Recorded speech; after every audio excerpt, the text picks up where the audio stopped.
এই পুলিশ বাহিনী আর পুলিশ বাহিনী রাখছে না, আমাদের অধীনে যারা আছে আইজি থেকে শুরু করে কমিশনার থেকে শুরু করে ডিআইজি থেকে শুরু করে এসপি থেকে শুরু করে যারা আছে তারা আমাদেরকে গোলাম বানাইছে। আওয়ামী লীগের গোলাম, শেখ হাসিনার গোলাম। পুলিশ বাহিনীর পোশাক আর রাখে নাই, পুলিশ বাহিনীর পোশাক বিক্রি করে দিছে শেখ হাসিনার কাছে।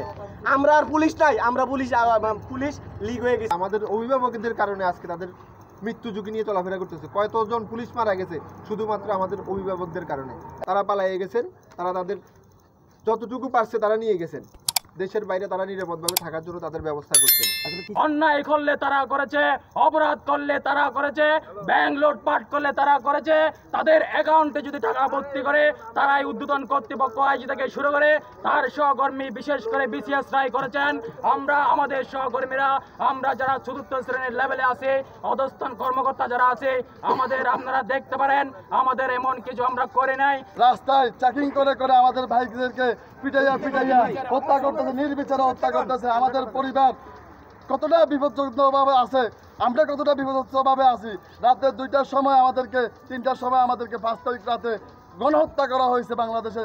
এমন 1971 সালের 25শে মার্চ রাতেও পাকিস্তান হানাদার বাহিনী আমাদেরকে, পুলিশ বাহিনীকে এতটা হত্যা করে না যতটা হত্যা গত 5 আগস্ট রাত্রে করা হয়েছে। বাংলাদেশের 450-এর অধিক থানা ফাঁড়ি পুলিশে অগ্নিসন্ত্রাসের শিকার হয়েছে।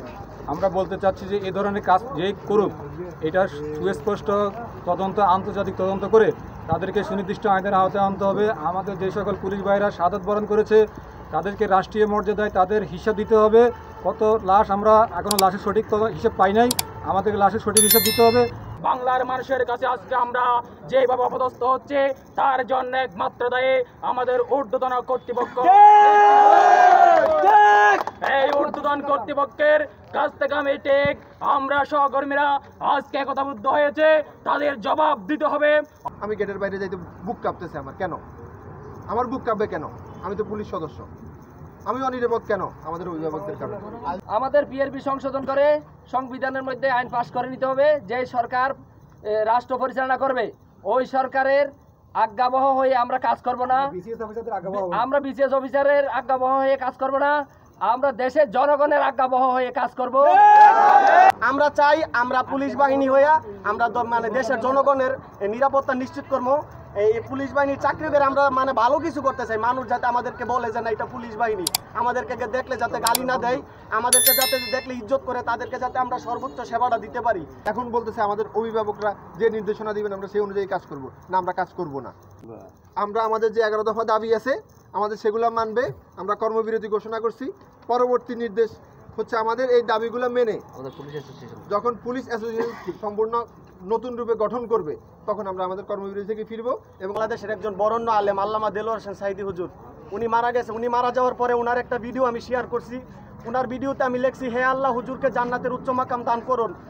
তারপরে এটা আমাদের বাহিনীর যে এসপি উনি আমার এই দোয়া করার ক্ষেত্রে শুধু দোয়া করছে, একজন আলেম মারা গেছে শুধু দোয়া করছি, এই দোয়া করার প্রেক্ষিতে উনি আমার নামে বিভাগীয় মামলা করছে। আমরা যে আপনাদের মাঝে কথা বলতেছি আমরা কিন্তু মনে মনে একটু আতঙ্কের মধ্যে আছি যে আমাদের কি হবে পরে। কিন্তু আমাদের মানে এতটাই আমরা এখন চাপে পড়ে গেছি যে আমরা আমাদের ভাই মারা যাচ্ছে, আমরা যদি কিছু না বলি তাহলে আমাদের ভাইয়ের সুখ প্রকাশ করতে পারতেছি না। তো আমরা যে কথাগুলো বলছি এগুলা পরবর্তীতে কি হয় আমরা জানি না, কিন্তু আপনাদের মাধ্যমে আমরা যে কথাগুলো বলছি এগুলার যাতে পূর্ণ বাস্তবায়ন হয় এতটুকুই আমাদের আবেদন। সেফ হাসপাতাল, নরমাল ডেলিভারিতে আপনার আস্থার হাসপাতাল। সেফ হাসপাতাল, স্টেডিয়াম রোড, সদর, লক্ষ্মীপুর সদর।